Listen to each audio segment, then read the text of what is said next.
Hi, good afternoon, everyone, and welcome to the start of our third annual Fraud Awareness Month. We were originally planning to have an in-person session this year, but unfortunately, due to the events caused by COVID, that is no longer possible, and here we are in our usual format via webinar.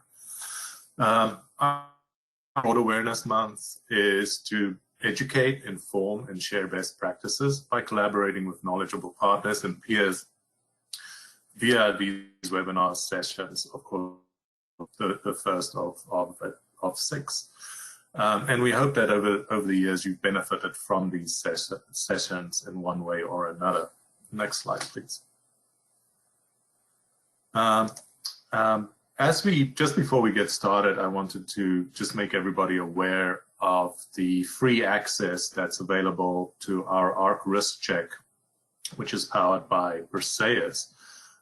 We've made this available up to the end of the year to support the industry in combating fraud as things are ramping up slowly but surely. So do take advantage of that and check those new bookings as they come in to avoid any potential chargebacks. Just some quick housekeeping rules. You will see there on your login page to the Go that there is an option to ask questions. So please feel free to enter all questions there. We will try and take these questions throughout the webinar and also hopefully have enough time to attend to them, to attend to any leftover questions at the end of the session.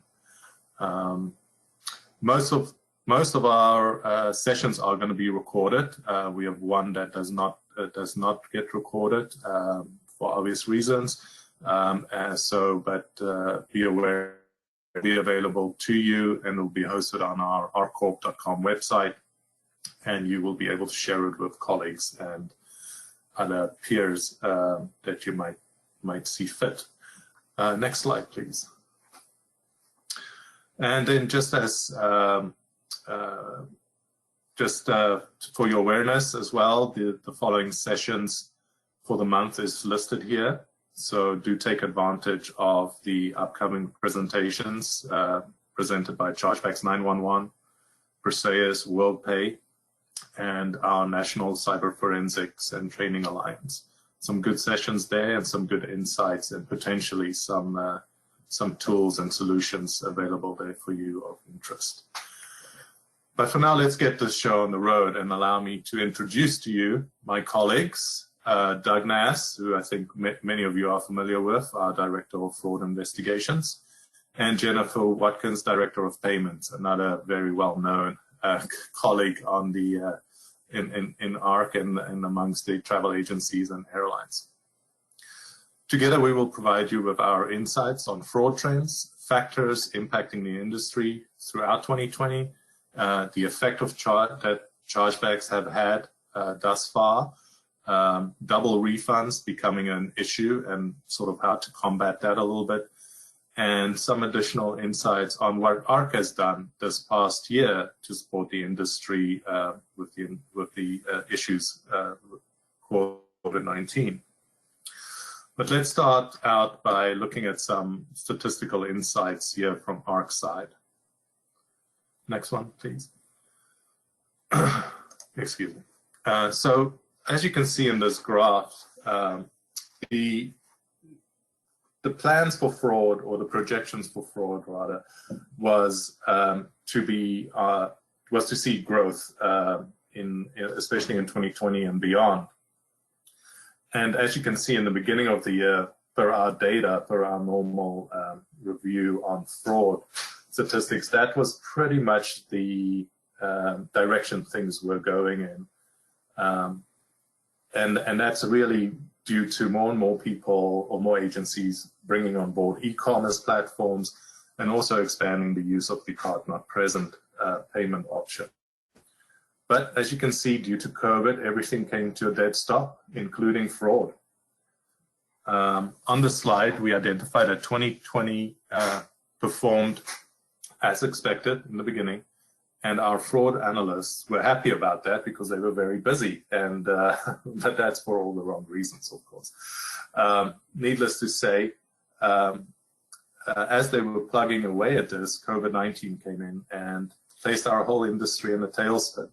And we can see here that from the week 12, we've had a significant drop off there in the trend,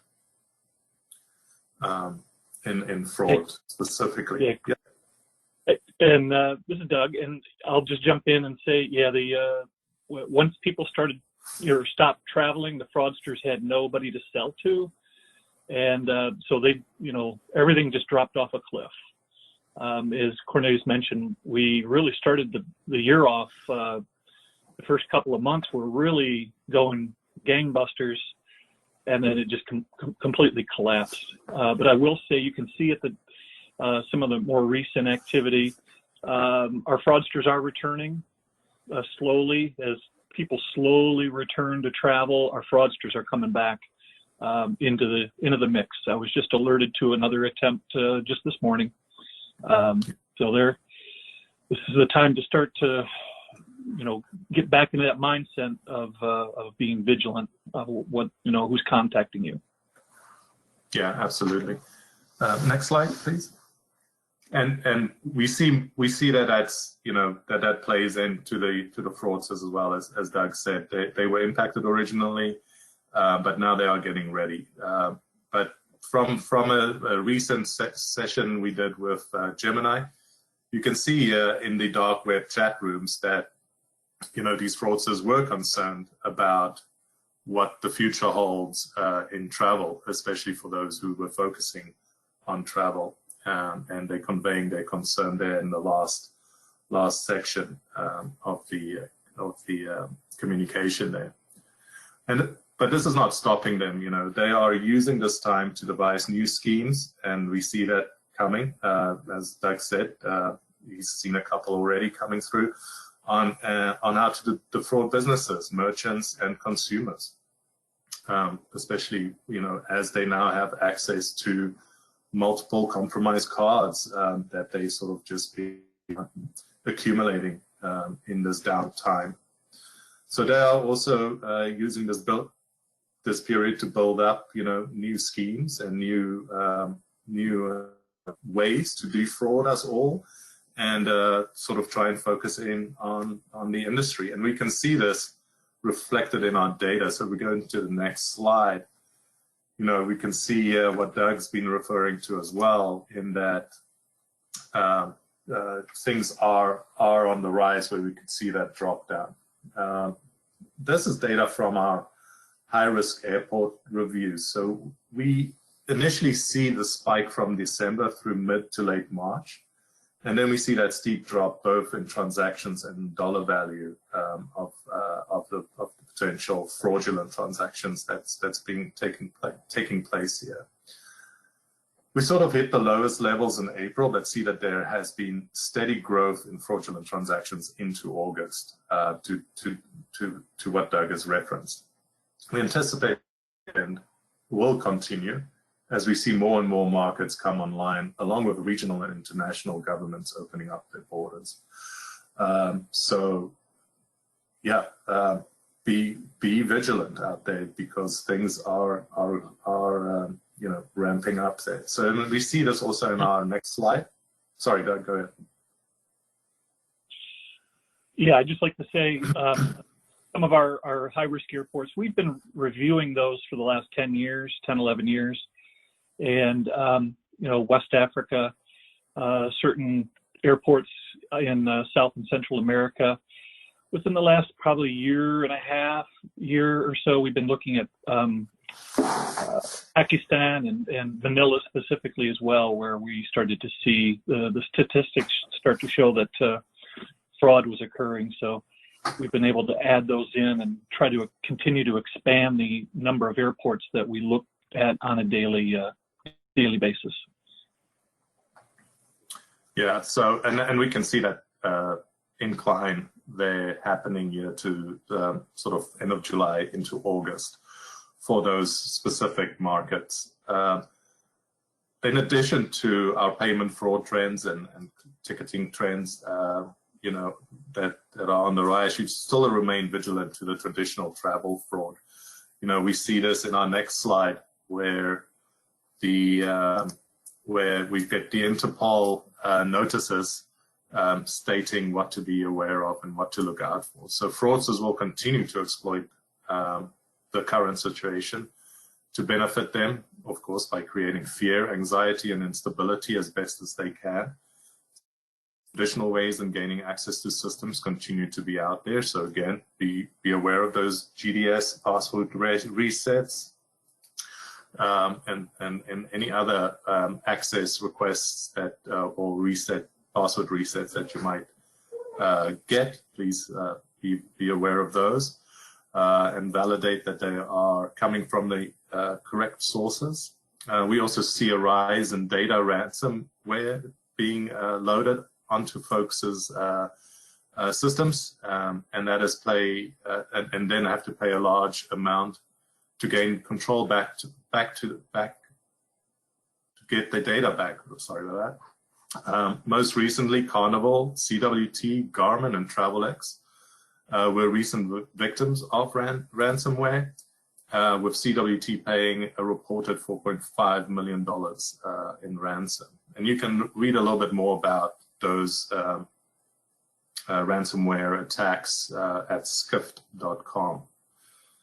The baseline, and has been the sort of the repetitiveness of the last 4 slides, is to remain vigilant and to remain aware. I think things have been slow and quiet for a while, but things are starting to move again in the wrong direction. I mean, on the positive direction as far as transactions go, coupled with that, of course, comes fraud. Doug, I don't know if you want to add anything else before we move on. Yeah, definitely on the repatriation requests. That is definitely a scary one. It makes us very nervous. We are seeing a lot of that activity within the agencies of issuing, last-minute tickets, which they're still pretty pricey, and they're. If multiple families are going back to wherever they are trying to get to, oftentimes the travel window has been narrow at times. So they really look, you're getting requests for big time tickets, dollar-wise, immediate travel. You may not know the customer, but yeah, we're seeing some very strange requests. Most of them are turning out to be true.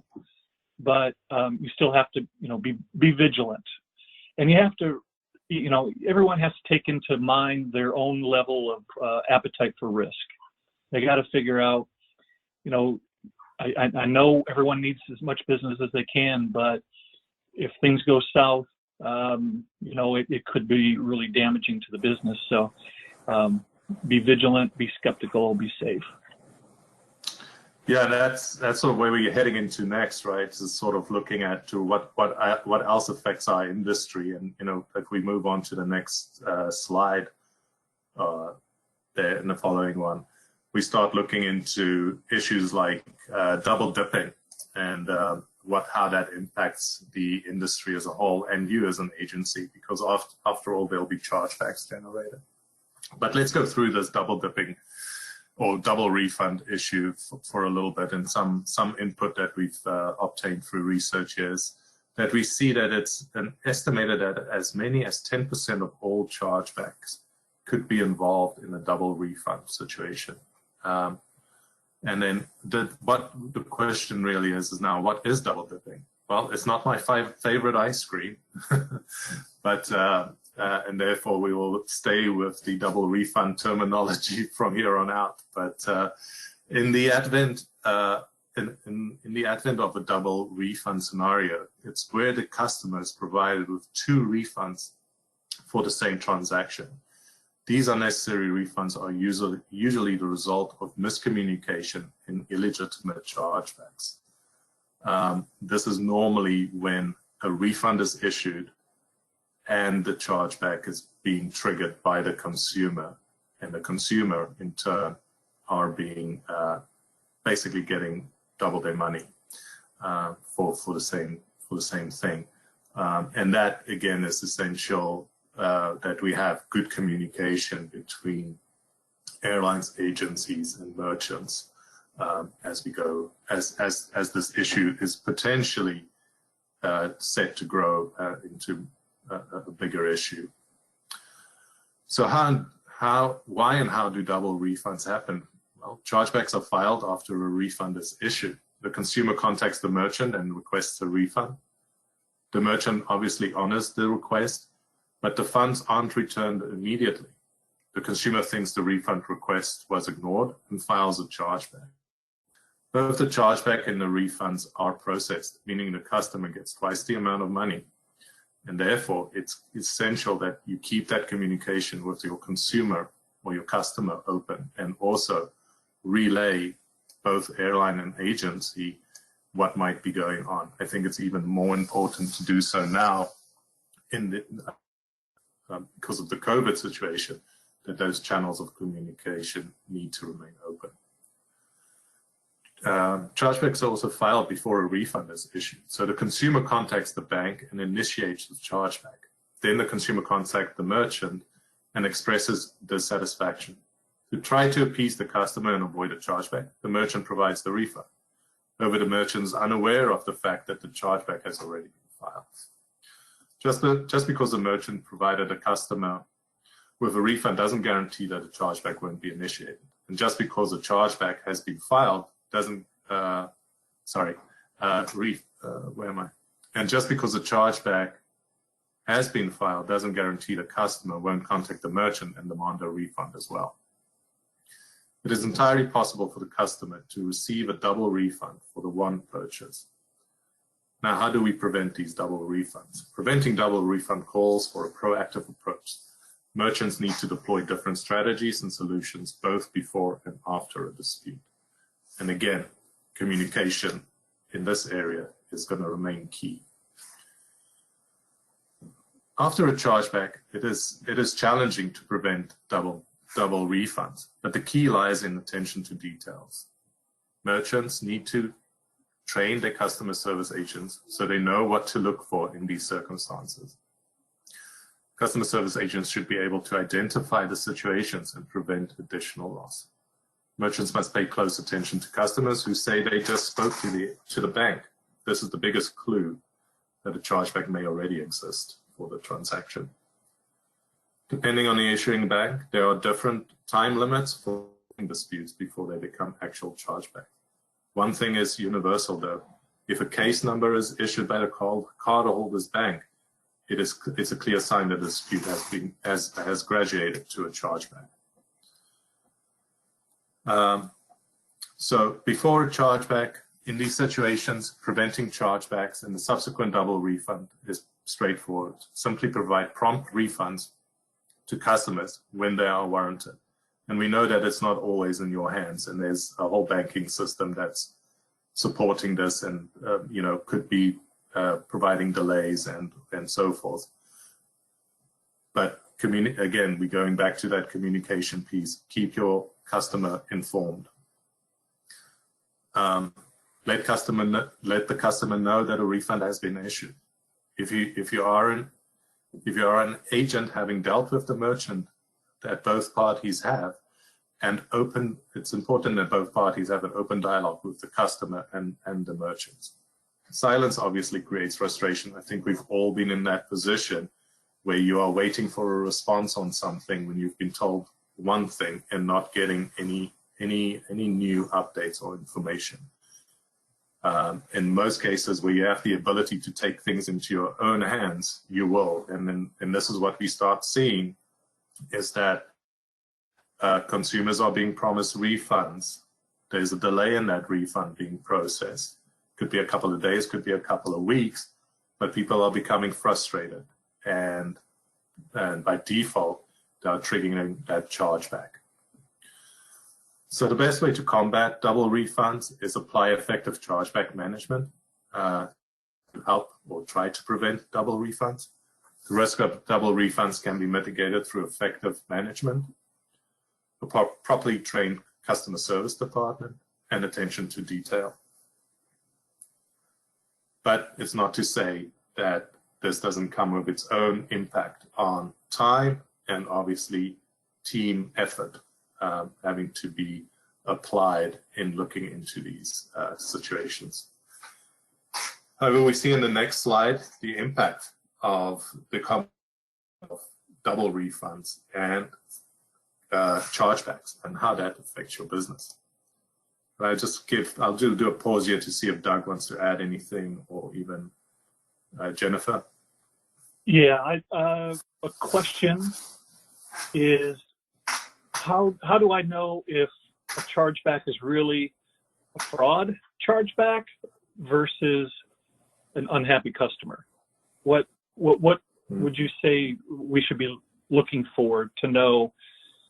Because we also know that cardholders often don't tell their bank the full story. Well, again, it's all about evidence, right? Having enough evidence there to confirm that the consumer was aware of what they purchased, was aware of the terms and conditions, did take advantage of the service that was provided, and present that to the bank and dispute that chargeback. That's the best you can do. Consumers, unfortunately, in the current situation with COVID and, of course, the policy changes that has been taking place, it makes it a little bit more difficult to truly understand what's the truth. But I think ARC has a support function on our website where you can actually see which airlines are issuing refunds, which airlines are not, how those refunds are being able to be, are they being refunded directly from the airline? Are they being refunded via the GDS, etc.? So I'd say look into that as well to understand if the airline actually canceled the flight or not in for today's environment, and then dispute that chargeback, saying that there's potentially a refund on its way to this customer, so they should not have charged it back. That's probably the best option. Alternatively, there's also the ability to reach out to the airline and track down that ticket associated with the chargeback and find out whether or not the refund has been issued for that customer, and dispute it that way. Those are sort of the best solutions for today's environment, but pre-COVID and post-COVID, those remain difficult point to confirm and validate. Hey, Cornelius, this is Judy. There is a question that has come in as well, besides the one Doug just asked. It is, once a customer disputes their credit card, should we cancel the refund request with the airline? Otherwise, we will get a debit memo, correct? Yeah, absolutely. There's definitely that potential for a debit memo to be generated as well. So if a refund is an issue, I would just say, and probably look towards Jennifer as well for input, but I would say definitely communicate with the airline, get information on that refund, a timeline on when that might be going in, and then contact that customer to inform them that you is aware of that refund being processed. You have a potential reference number for that refund, plus you have an estimated timeline in which that refund will hit their account, and ask them then to withdraw that chargeback. Okay.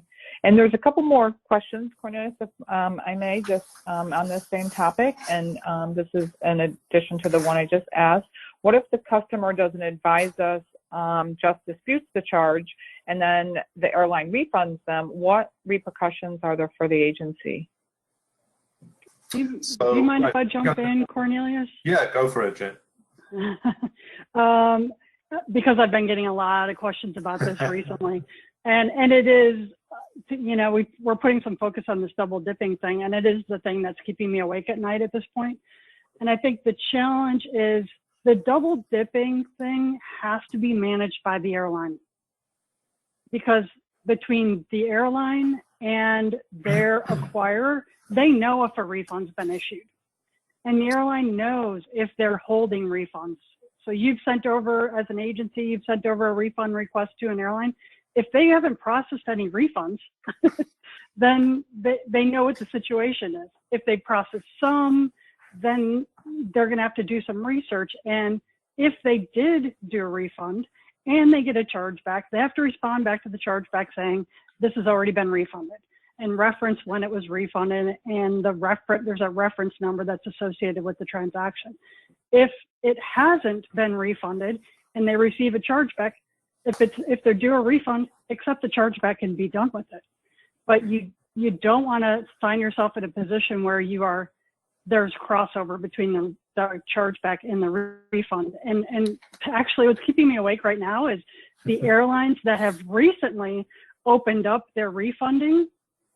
And so these are transactions that probably should have been refunded in April, May, June, July. And now they've said, okay, airline, I'm going to let you refund this ticket. There is a good chance that's already been charged back. Absolutely. And so now by initiating of the refund through ARC is going to output that refund to the airline's credit card company, and they're going to get a refund. So that's sort of that's what's keeping me awake at night. And so I don't know if that answers anyone's question, but I'll tell from my perspective, there is not a lot beyond reaching out to the airline that an agency can do to remedy this situation. And we know that airline agents are finding it very challenging to get attention from airlines. Everyone is short-staffed and overworked right now. And Jennifer, to just add on, sorry, Cornelius. No, I just wanted to say, and that's the biggest challenge of it all, right? Is making sure everybody has an insight as to what's being done, what's being paid out, and what hasn't, and the need for open communication. Again, I don't have the solution here right now, but that is essential. Communication is essential during this period. Absolutely. Yep.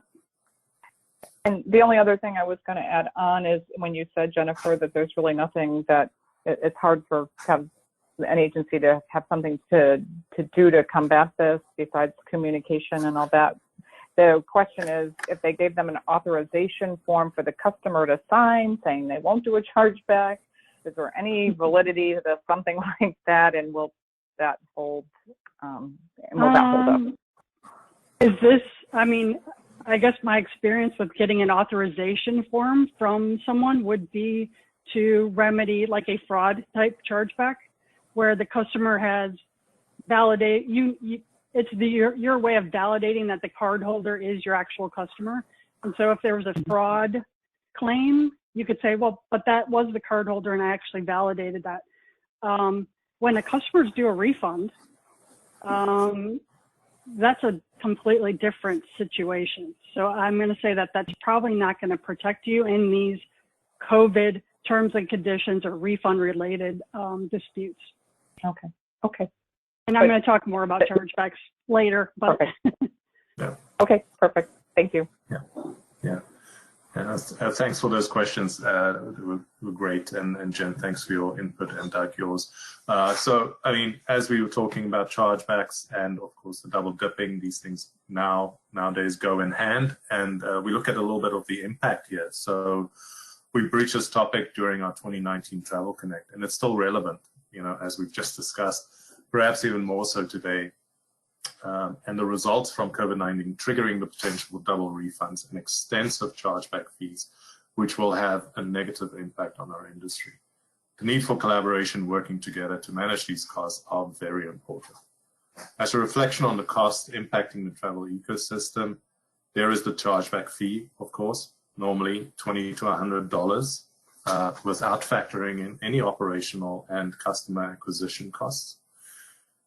Including these two factors, these factors 2 to 3, the cost of that transaction could be 2 to 3 times greater. There are additional expenses, sometimes overlooked until it's too late, such as the transaction fees.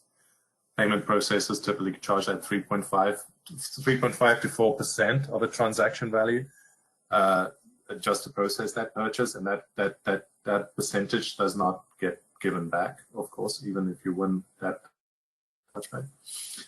If the transaction results in a chargeback, it means serious cash wasted, especially on those bigger fare prices. Operational costs, there is a lot involved in securing a booking. Those online travel agencies, they're all aware of those. It's the website build out thing, the payment gateways that are being required to take those payments in, security, fraud tools, everything that you need to ensure your transactions go through smoothly. And these costs typically can amount to about 20% of revenue.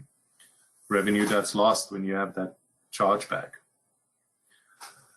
Marketing costs, sales don't come for free. Marketing and advertising dollars are invested heavily in securing, customers and ensuring people travel to a destination,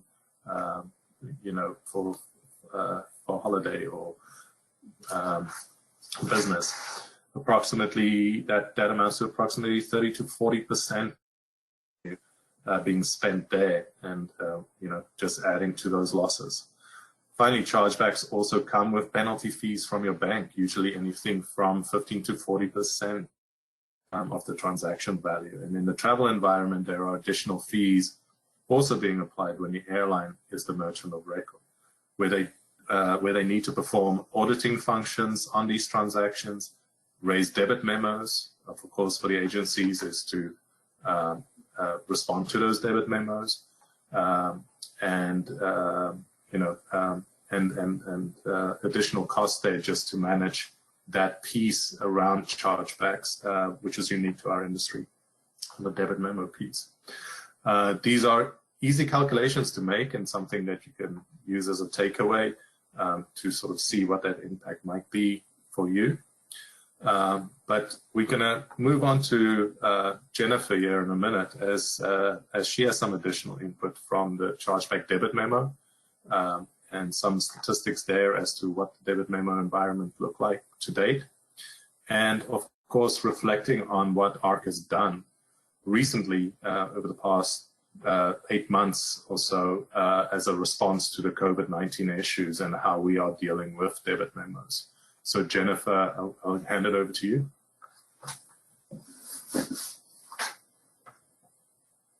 You can't hear you, Jen.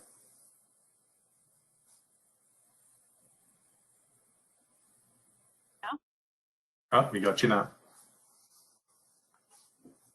How about now? I can hear you now. Yeah, I don't know what something, technology.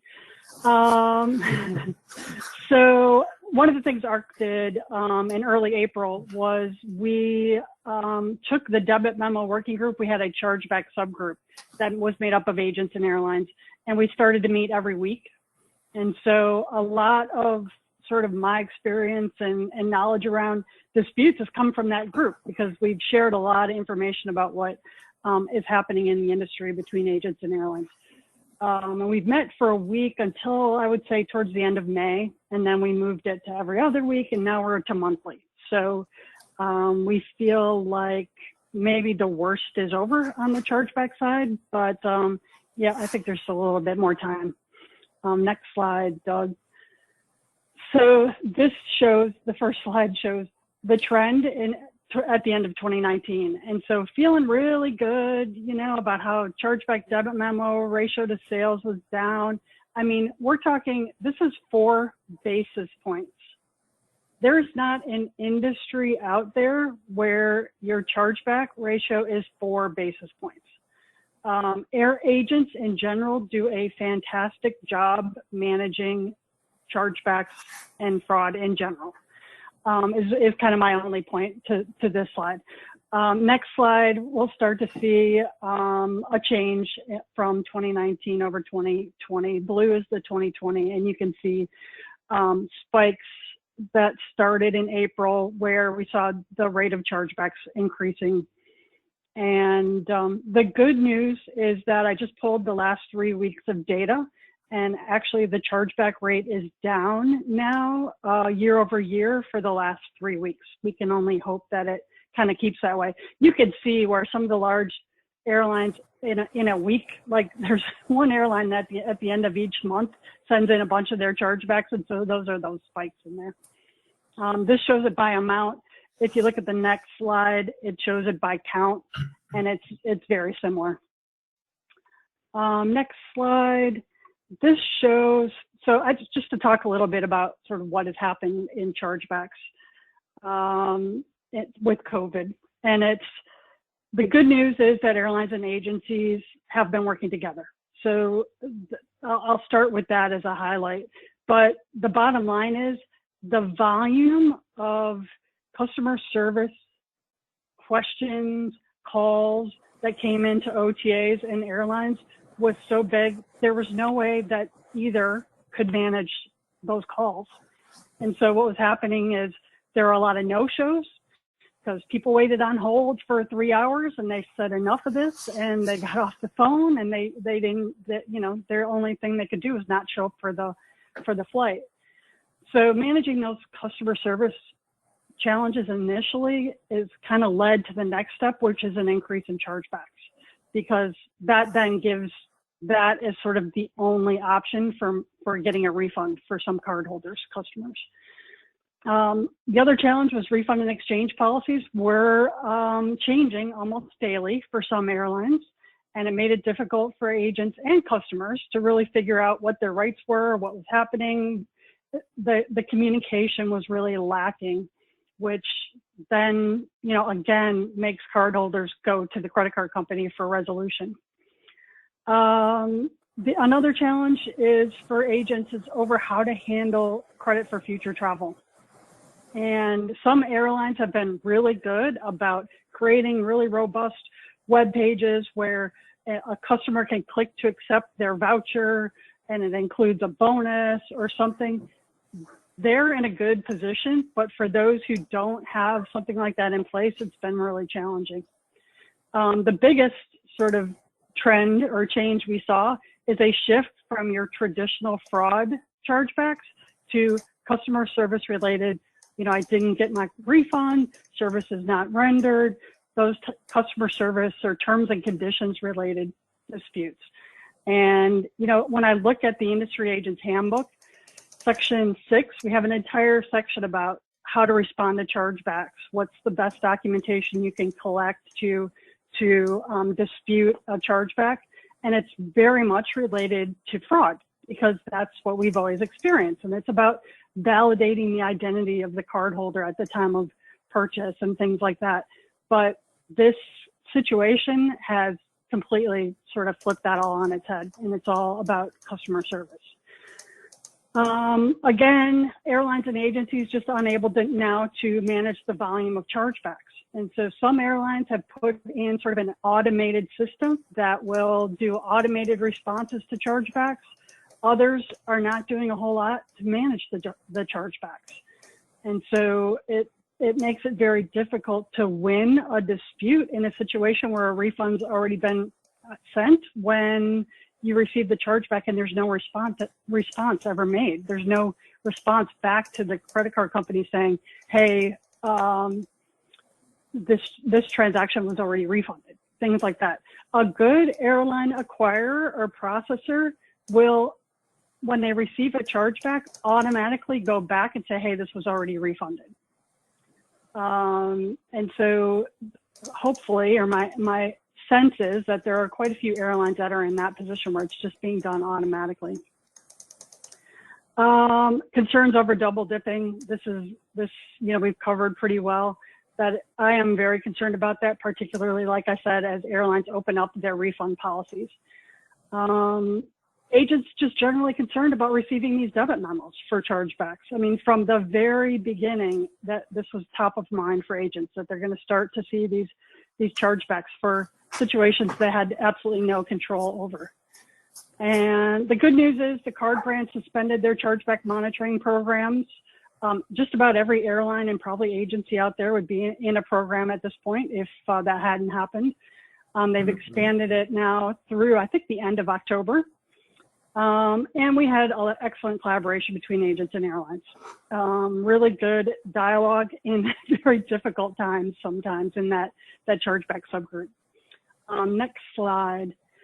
So what ARC did was in April, we came out with a statement for agents basically saying ARC is not going to collect on disputes that are, or debit memos that are related to COVID-19 and customer service.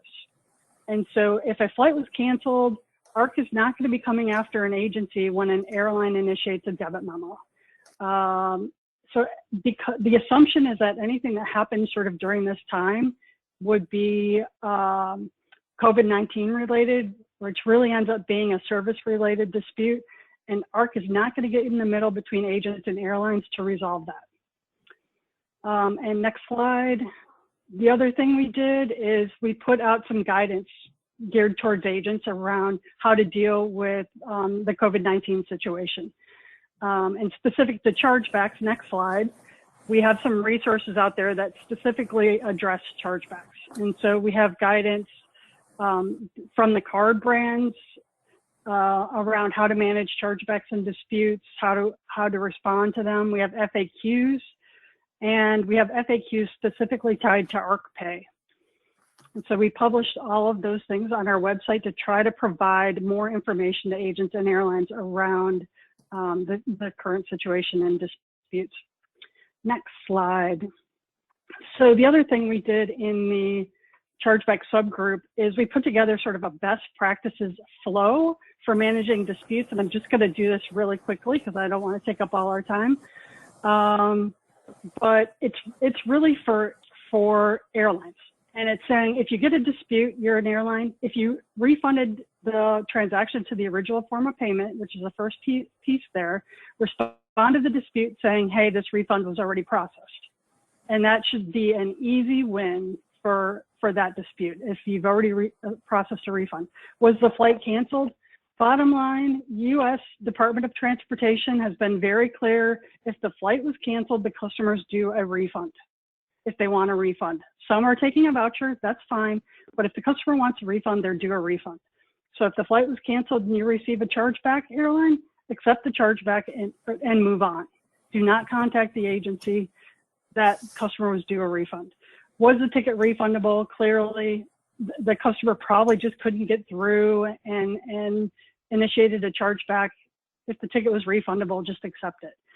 It gets a little bit more complicated when you get into, a passenger no-show. But like I said, we know that in many cases, the customer tried to reach out, tried to get in touch with the airline or agency call center and weren't able to get through. But the best thing what I expect will happen is airlines will be reaching out to agents potentially to get terms and conditions of the sale, disclosures, things like that. And then, it goes on to refunded, was the credit provided to via different means, like a voucher. And we outline here how to respond. Next is flown. This is where we're talking about a traditional fraud dispute, which is not all that common. I think we've kind of established that the fraudsters have taken a little bit of break from travel. And then if it's future date, if it's a future dated travel, you should be able to respond to that dispute saying you can't dispute this for refund not received or cancellation because the flight hasn't taken off yet. So that kind of summarizes what we've done on chargebacks. I could talk for hours about it, but I will just leave it there and hand it back over to Cornelius. Yeah. Thanks, Jen. Yeah, so let's use that opportunity to move into what we see in recovery. So if we move on to that next slide there, please. We can see you can see the year-over-year trends on this data remain rather flat at the start of the year with a steep plunge at mid-March. I think we've all now seen these types of slides way too many times, but that holds true to the slides we had in our fraud trends. And then as the year progressed, we see domestic travel is the only environment with rather erratic movement, especially for the US as some travel restrictions were being released. However, compared with Europe, the initial trend is pretty similar to the USA experience. However, recovery for the domestic seems very much in line of their international travel there as well. So there's some interesting insights there. Southeast Asia here on the is experiencing a strong recovery, based on the most recent data here. especially in their domestic routes. I mean, most of those markets seem to be coming back online quite successfully. After the COVID initial lockdown. However, the international travel remains still very much at the bottom there. Most of these insights is accessible to anyone, and you can find this data on the ARC Recovery Insights portal by going to arccorp.com. It's going to be right at the top of the page. You can just click that link there, and it will take you to a wealth of information about recovery trends and globally, domestically, etc. So do take some time, to look at what's happening there and get informed and see what the trends look like. We sort of come to our webinar here, and if we go into the next slide there, you'll see the three of us. You'll have our emails there. You can contact us at any time. We'll go to some questions. We'll leave the slide up here and try and field some more questions. I think we have a good amount of time yet to go through the questions that we have, and please feel free to continue asking those questions by typing them in. Okay, there are a few questions that have come in regards to chargebacks, and I'm just going to go back to one that I thought was a little interesting. It said if the airline did do a refund, why don't they set it to the e-ticket that it's been refunded? Is that something that the airline could do and they do, but it gets overlooked or it's done too late? Does anyone, can they answer that question?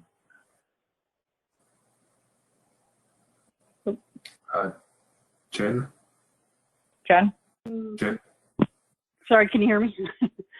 Yeah. I'm having trouble with my phone. So yes, when the airline does a refund, they need to mark the ticket as refunded. I mean, it should be that simple. That you shouldn't be able to refund it again. The challenge is it can still be a chargeback. So the customer can initiate a chargeback with the credit card company. It'll come back through the airlines, the acquirer, which is their relationship with the card brands, and they'll have to respond back to that chargeback saying, "Hey, this ticket was already refunded," and get that chargeback reversed. I think when we talk about double dipping, the challenge is when that response back that the refund was already processed doesn't happen. Yeah. The customer gets 2 credits. Exactly. Okay, let's see here. And please write your questions in. Like Cornelius said, we have about 12 minutes, and we want to try to get to all these. And thank you, Anne, for hopefully this was a lot of good information to you and to others that joined us this afternoon. I'm just looking here to see what my, and it says, Jennifer, you can probably address this. Why does ARC not provide all agency a special form for passengers to sign that they cannot be able to dispute the charge, and we get something after a year or so? I think I see you smiling, and I think ARC's really, that's not really maybe ARC's privy to do that, but you can. That would be our fantasy. That would be our fantasy scenario. Can you hear me? Mm-hmm. I mean, yeah, we would love to have some kind of just catch-all, stop-all chargeback situation, like sign this form. The challenge is the card brands do not recognize a signature on a form as validating that the cardholder is who they say they are. Yeah, anyone can sign. Yeah, anyone can. I mean, the fraudster is going to be happy to sign your form too. The bank doesn't hold a signature match for anyone, so yeah. Right. Unless it's the original card holder, but yeah. Yeah, we could do a whole nother session about fraud and card acceptance, right? Yep. Yeah. And I'd like to add in, think about going back to the slide early on about the dark web, where the one of the dark web forums was mentioning that the hotel and airline industry was the hardest hit. You have to go back to what they're selling on those darknet forums, and it's all of your information. So it's happened to me before, where a fraudster has obtained, my name, my credit card, my billing address, my telephone number. Sometimes I've seen documentation where they know the password into your bank account. So when the fraudster has all of that information and they're passing that along, of course it's going to check, everything matches.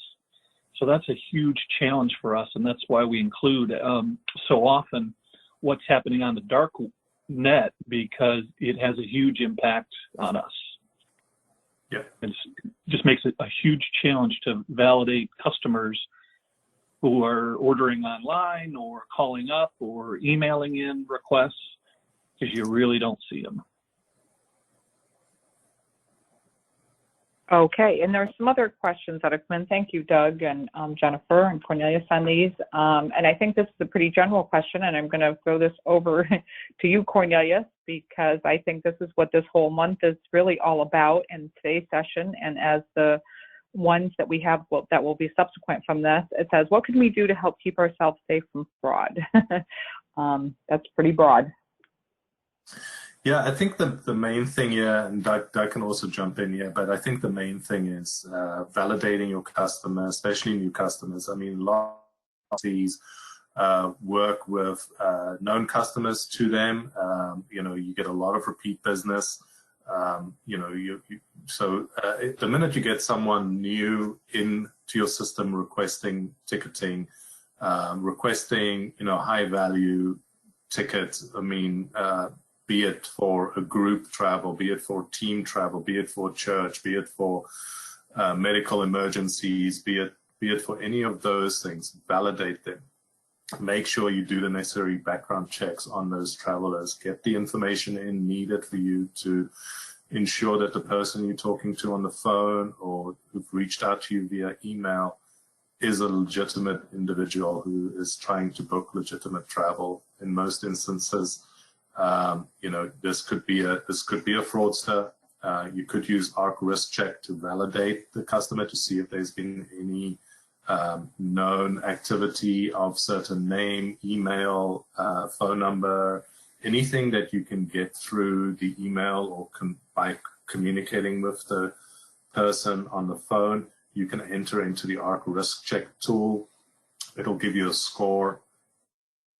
Even without the ARC Risk Check tool, you can still find information in a generic Google search as who's calling me, who's emailing me, what is the IP for this email address. There's so many free tools available out there that can assist you. Yes, it's time consuming to do it, but if you want to be 100% sure of your booking and the customer, you need to go through that effort. Otherwise, invest in tools that can sit on your e-commerce platform and run those transactions through a scoring mechanism for you, and give you the results that way. But if you're not ready to invest, then you're gonna have to spend some time in ensuring your traveler, your customer, is a legitimate traveler. And Cornelius, I'd like to add in about corporate agencies as well. Fraudsters love to manipulate corporate accounts, either by calling that your after-hours service, when it's midnight and it's not easy for those after-hours service people to validate, unprofiled travelers. They get into they're able to hack into the online booking tools that corporations use. So it's not just leisure, corporate as well. And there's all kinds of ways that they can manipulate agencies to get what they want, and that's those free tickets. Yeah, and there are some other questions as you were both talking that have come in regards to some folks here have said they've actually gotten scammed. They seem to check out all of the credentials of the new client. And the question is, there's a couple of them here. If they get approached by a fraudster or something like that just happened when they do get scammed, they didn't know if they should go to the police, come to ARC, should they report it? What is the recourse, or what can these people do? I think it's probably helpful to reach out to our fraud line, but can someone talk about that? Yeah, we want to hear from these about all these incidents, even when you catch it and you realize, hey, this is a fraud. No tickets were issued, but still let us know by emailing us at that stopfraud@arccorp.com email address. Additionally, you can go and file with the FBI through the Internet Crime Complaint Center, which is IC3.gov. The letter I, letter C, number3.gov.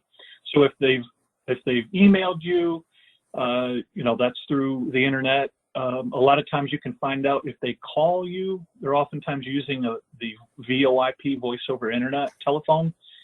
So that would be a venue that it's a way of alerting the FBI to these incidents, because we also work with the Internet Crime Complaint Center as well.